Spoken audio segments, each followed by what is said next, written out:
안녕하세요, 딜림입니다. 2020년 달라지는 금융제도 정책에 대해서 한번 살펴보도록 하겠습니다. 카드별 자동 납부 내역 한 번에 조회. 페이인포 홈페이지에 카드 자동 납부 통합 조회 서비스를 통해 가능합니다. 아파트 관리비, 통신비, 전기요금, 학원비 등 어느 카드사에 어느 카드로 신청했는지 간편하게 확인하고 관리할 수가 있습니다. 2020년 말부터는 불필요한 자동 납부 즉시 해지하기, 타카드로 자동 납부 이동하기, 이런 서비스들도 제공될 예정이라고 합니다. 카드 포인트 통합 현금화 시스템. 카드사의 포인트를 한 번에 조회할 수 있는 서비스는 현재도 제공이 되고 있습니다. 그런데 앞으로는 각 카드 포인트를 한 번에 모아서 주거래 계좌로 현금화해서 소비자가 쉽게 카드 포인트를 쓸 수 있는 시스템을 마련할 예정이라고 합니다. 카드사에 흩어져서 버리던 포인트들을 한 번에 모아서 활용하기 훨씬 더 좋겠죠?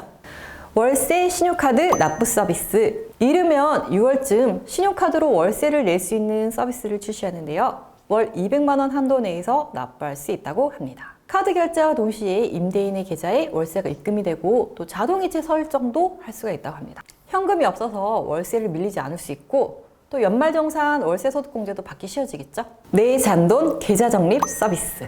2020년 상반기에 본격적으로 시행될 예정인데요. 편의점, 마트 등에서 현금 거래로 생긴 잔돈을 내 은행 계좌로 받을 수 있게 됩니다. 모바일 직불 서비스 앱을 설치하면 현금 IC에 결제된 은행 계좌로 잔돈이 들어옵니다. 금융거래 정보 내역 확인 가능.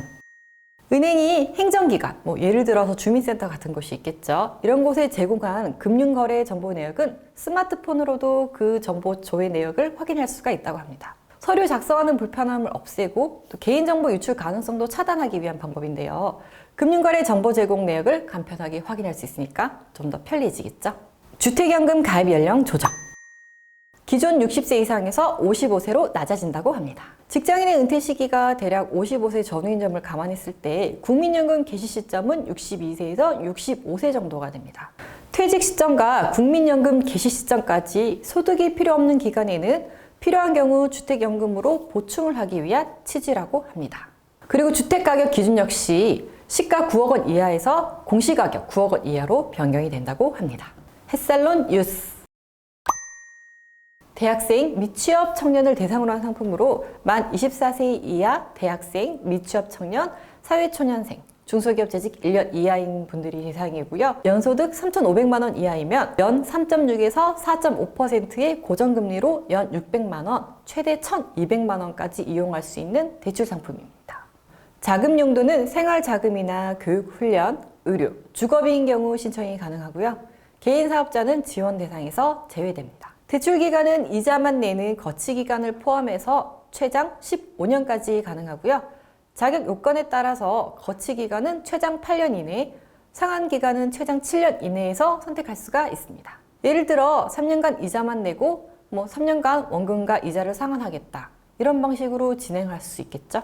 불법 사금융 피해자 채무대리인 선임제도, 무등록 대부업, 고금리, 불법 추심 등 불법 사금융으로 피해를 입은 차주가 신청을 하면 대한법률구조공단의 변호사가 채무대리인의 사건 소송을 맡는 제도입니다.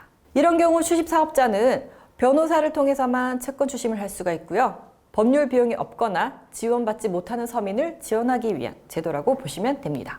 그림이 있는 보험 약관.